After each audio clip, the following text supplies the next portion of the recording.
À la présidence de la République du Bénin, 3 camions à conteneurs transportant des trésors royaux d'Abomey ont effectué leur entrée dans l'esplanade de la pelouse verte du Palais de la Marina. À la faveur d'une cérémonie forte et symbolique, le retour des 26 œuvres culturelles restituées par la France au Bénin a été célébré en présence du chef d'État Patrice Talon, des présidents d'institutions et des rois du Bénin. Un vibrant hommage a été rendu au trône du roi Guézo, qui fait partie des 26 trésors royaux revenus au bercail après plus d'un siècle. Le roi Guézo fut l'un des puissants rois du royaume d'Ahomey.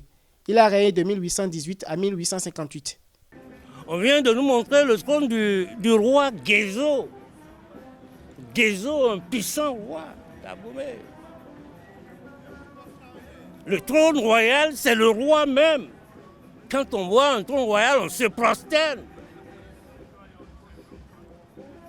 Ces œuvres qui sont rentrées au bercail doivent être purifiées parce qu'elles sont désacralisées. Il faut les sacraliser, il faut les purifier, il faut faire une grande cérémonie de purification.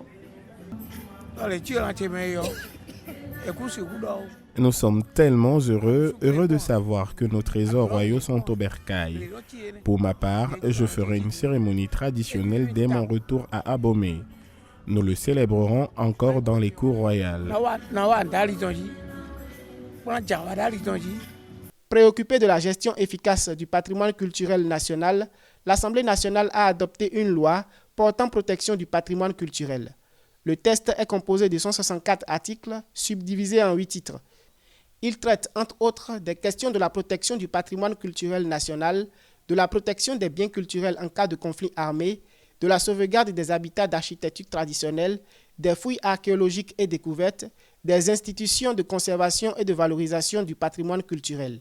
C'est pour dire à tous ceux qui seraient tentés de continuer de faire quelques petits trafics que les sanctions sont très lourdes, très sévères désormais.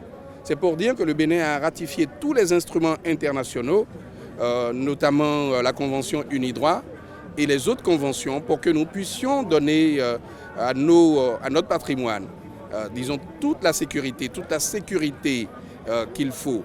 A noter que pour ne pas subir un choc thermique, les 26 œuvres mémorielles historiques vont séjourner au Palais de la République pendant 2 mois avant son exposition au public dans la salle du peuple.